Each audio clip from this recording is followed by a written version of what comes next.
The Leibnizian cosmological argument is one of the cosmological arguments for the existence of God, and is probably my favorite.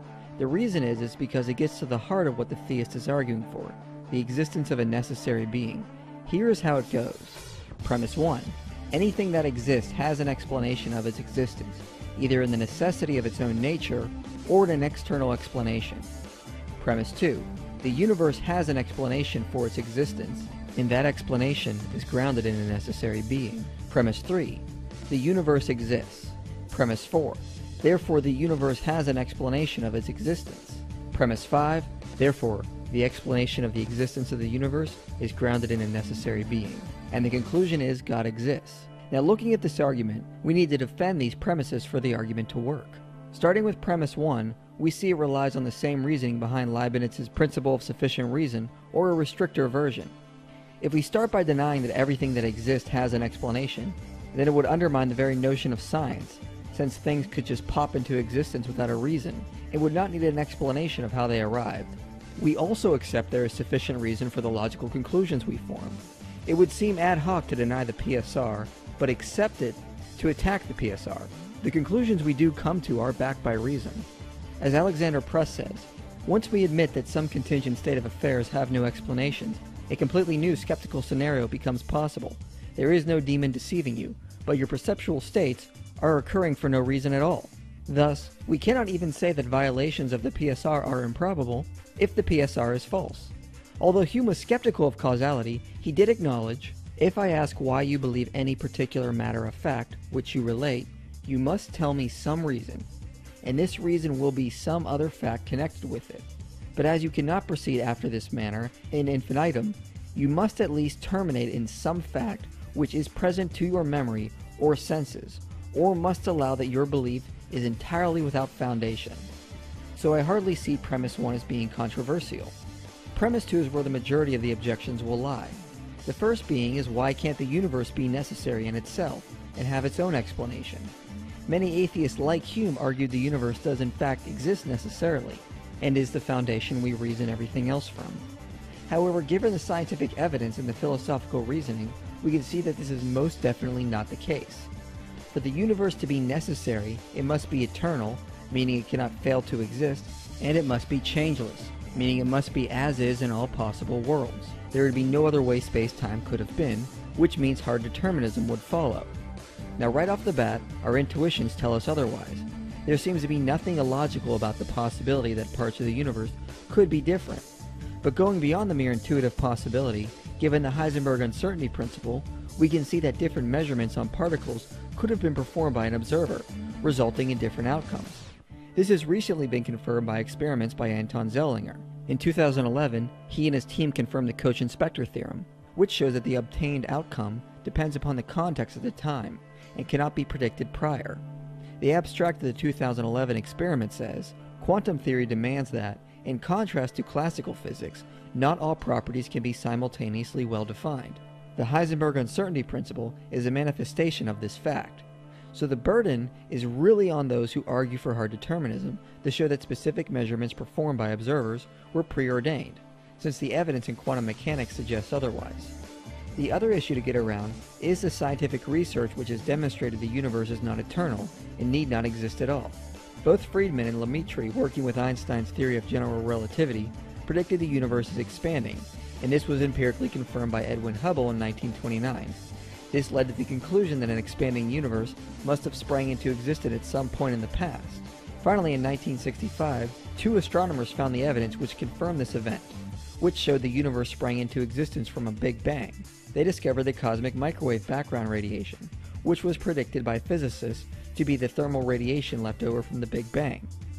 This evidence confirmed the existence of a finite universe. However, despite this, attempts at eternal universe models have been crafted, but have all failed. And recently, in 2003, the Bohr-Guth-Vilenkin theorem was presented, demonstrating that any expanding universe cannot be past eternal. As Vilenkin said in 2006, in his now famous quote, "It is said that an argument is what convinces reasonable men, and a proof is what it takes to convince even an unreasonable man." With the proof now in place, cosmologists can no longer hide behind the possibility of a past eternal universe. There is no escape. They have to face the problem of a cosmic beginning. Now some argue we can avoid the theorem by postulating the universe was contracting prior to expansion, but this is just unreasonable and violates science. If the universe was contracting, it could not have re-expanded. As Vilenkin said in reply to Victor Stanger, this sounds as if there's nothing wrong with having a contraction prior to expansion, but the problem is that a contracting universe is highly unstable. Small perturbations would cause it to develop all sorts of messy singularities, so it would never make it to the expanding phase. So you cannot get around the Borguth-Vilenkin theorem without violating science. There is no escape. We have to face the problem of a cosmic beginning. But what about the second part of premise 2? Why does the explanation have to be a necessary being? Why can't it be a multiverse? Well, the Borguth-Vilenkin theorem even applies to the multiverse and higher levels of brain cosmology. But for the sake of argument, perhaps the universe did come from just a necessary existing substance, instead of a necessary being. Why do we have to appeal to a necessary being? Well, we could just say a necessary substance exists, and that is the explanation for why contingent things exist. They both avoid the illogical position of an infinite regress, since they are both necessary and uncaused by definition. Well, let's look at these two options. The first is a non-physical necessary mind and has the intelligence and creative ability to create a universe or a multiverse. But the second is simply a substance that just exists. So for it to create the universe, it has to be able to do something by itself. So it would have to be conscious, as a non-conscious substance cannot cause itself to create something contingent. So agent causation follows instead of event causation, because event causation would result in an infinite regress of events, without a final explanation. It also cannot be made of any substance we know of in the universe, since this would mean it is made of contingent substances. And it would also have to be independent of space-time, since that is also finite. It also must have intelligence to understand how to produce a variety of contingent things, and the power to do so. But then it sounds pretty much like the first option anyway, and it should be obvious. How can any substance act to create a universe without being these things? Which is why we say the explanation of the universe is what we call God, a non-physical conscious substance that is powerful, wise, and most importantly, necessary. So since premise 3 is just a statement of fact, we can then draw from premise 1 and 3 that the universe has an explanation of its existence. It would be an obvious case of special pleading to argue our universe is the only thing that doesn't have an explanation and just created itself, as the obvious question is, how does nothing collide with nothing to form everything? But what about the argument that the universe came from nothing, like how subatomic particles come into being from nothing? If particles can pop into existence, why can't this be how the universe came about? Well, this objection is nothing more than a misunderstanding of physics. Subatomic particles do not pop into existence from nothing, but from a fluctuation of energy contained in a vacuum. They are not literally coming from nothing, but from energy. If the universe came about like a subatomic particle, then it didn't come from nothing, but from some pre-existing substance, which came from something else or is necessary of itself. And in order to avoid an infinite regress, the chain of explanations must end in that of a necessary being. Properly speaking, the idea that the universe came from nothing would be to argue that the universe didn't just come from empty space, but from the absence of space, time, matter, and energy. And this idea is the biggest leap of faith I've ever heard. So with this premise defended, we can then move from premise 2 and 4 that the explanation of the existence of the universe is what we call God, a necessary being. And anything necessary would have to be able to be a first cause in order to cause something else to exist. So I don't see any reason to deny that a necessary being exists. Other alternatives go against science, violate logic, and are just plain ludicrous. The best and most logical explanation is that a necessary being exists, and is the explanation for why the universe exists. Now there are two other possible objections I am expecting. The first is if the universe is contingent, then how can its explanation be necessary? If something necessary causes something else, then its effect must also be necessary, so the universe cannot be explained by something necessary. In other words, contingent things are only true because of contingent explanations, so the existence of the universe cannot be explained by a necessary being. Well, the important thing about this objection is to note that premise 1 of this version of the argument was specifically formulated to avoid this objection. Leibniz's original premise 1 and principle of sufficient reason seems to presuppose that explanations must entail the facts they explain, but this is of course false, and this version of the argument avoids that because premise 1 just says that anything that exists just has an explanation.